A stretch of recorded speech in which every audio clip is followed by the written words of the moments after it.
In the event of a disaster, we keep off-site copies of our plans, both in physical and digital form, because we assume in some disasters we are unable to access our own network or even use the buildings.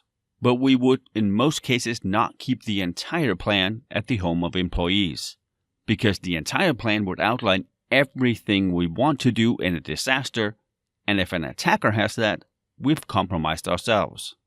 What we would keep is the parts that are pertinent to that employee. So the networking manager would have the call trees he needs, the phone numbers, the phone bridge he needs to call into, but most likely he would not have the actual steps we need to take in the case of a disaster. In the last 5, maybe 10 years, I've seen a move towards having most of the things online, but using certain access controls, meaning we have the entire plan somewhere online, but depending on who logs in to access it, they get a certain set of data presented. And we do this for the same reason that we don't manually harden servers. People will forget things. The more automation on the parts where it makes sense, the less mistakes. And if the disaster or the emergency is bad enough, we would most likely also have an EOC, or Emergency Operations Center. That would be a centralized temporary command and control facility that would be responsible for disaster management and ensure that all the things that need to happen in that disaster happens. It allows us to continue to function as an organization while the disaster is ongoing. And where we choose to place it and how large it is really depends on our organization. Just like anything else we do in IT security, we get the exact right solution. For the exam, we assume everything is perfect world. You have a large organization and you have the time and the means to do it right. Our EOC would be geographically distant, and it should not be prone to the same disasters that could happen at our main site. Meaning if flooding is common in our area, it would be higher up in the mountains maybe. Then the EOC would be somewhere distant where earthquakes are not common. When I worked at the bank and we built that second data center 50 miles away, that was our EOC. It was geographically distant enough to be effective, and we had that scaled down data center that had full spec for the critical systems, but it had none of the not critical systems. When we have identified key staff for our disaster recovery plans, we either have them sign an MOU or an MOA. They're terms for the same thing, but they're used interchangeably. Memorandum of Understanding or Memorandum of Agreement. And it's the staff acknowledging that they're responsible for a certain activity during a disaster. This ensures that Bob can't say, well, I didn't know that was my responsibility. No one told me. Because we have a signed document where Bob says, I understand this is my responsibility. And it is surprising how many people actually use that excuse. Well, I didn't know it was my responsibility. And in most cases, it is actually because someone in leadership was not perfectly clear this is your responsibility. Just because we've trained someone to do something doesn't mean they know that they need to do it. Most people do, but not all. So we need to be very clear on this is your responsibility. And it's obviously not just one team member we train on a certain task. For a certain task, we could maybe train the 5 senior network engineers. This is your responsibility. Whoever is there on the scene or logged in first, you do that. You join the bridge, and then one of you does that task. Because we can't assume that everybody's available all the time.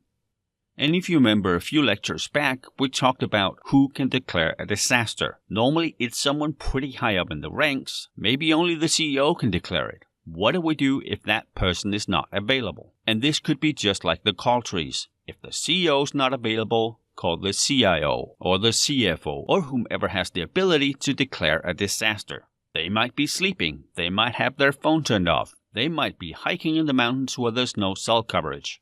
If something happens while they're gone, who else is allowed to do what we need? Who else can talk to the press? I mean, there is a very good reason that the President and the Vice President of the United States never travel together. If something happens, we need to have that secondary person available to make the decisions. And I have worked in places where it's common for the entire executive team to go on retreats. They go on a board retreat, they talk things over, they figure out the plans for the next years, which is a very efficient way of doing it. Everybody's there, they have to talk to each other, they have to figure it out together. But what if something happens?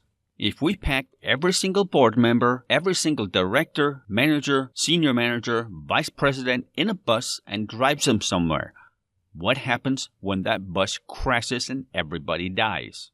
It's just not smart to do it that way. I mean, it's very, very unlikely it's going to happen, but we have to think it through. We have to be that 3-year-old I keep going back to.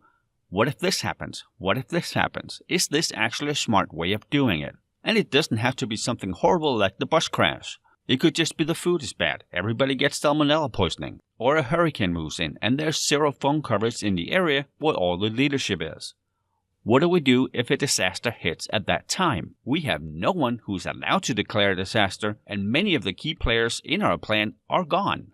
So depending on our organization, what we need and what we do, it may or may not be an option to have most of leadership gone on retreats. One place I worked, I questioned this, and they said, well, that's not likely to happen. And I answer, no, but what if it does? What do we do then? Which got me some not very happy board members, directors, and VPs because 30% of them had to stay home and teleconference in. But if something happened, we had the key players we needed. And it really is the same thing with our skilled employees. The more skilled an employee is, the more redundancy we need to have in place.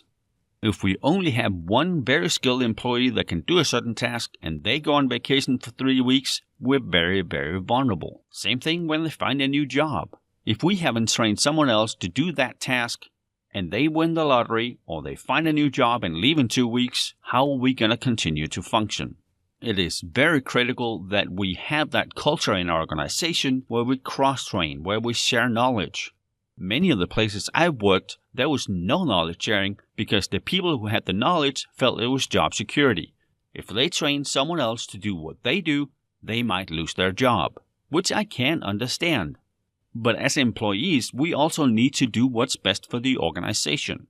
And while you keeping your knowledge is maybe going to give you job security, what is it going to give the organization when in 3 weeks you win $10 million and you quit your job that very day? You don't care anymore.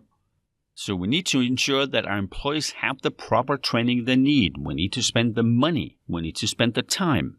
And in many cases, job rotation can also help with this. Just like we identify the critical applications and servers in our organization, we also need to identify the critical people. If these people leave, what do? And then we build in the exact same redundancy we have on our systems.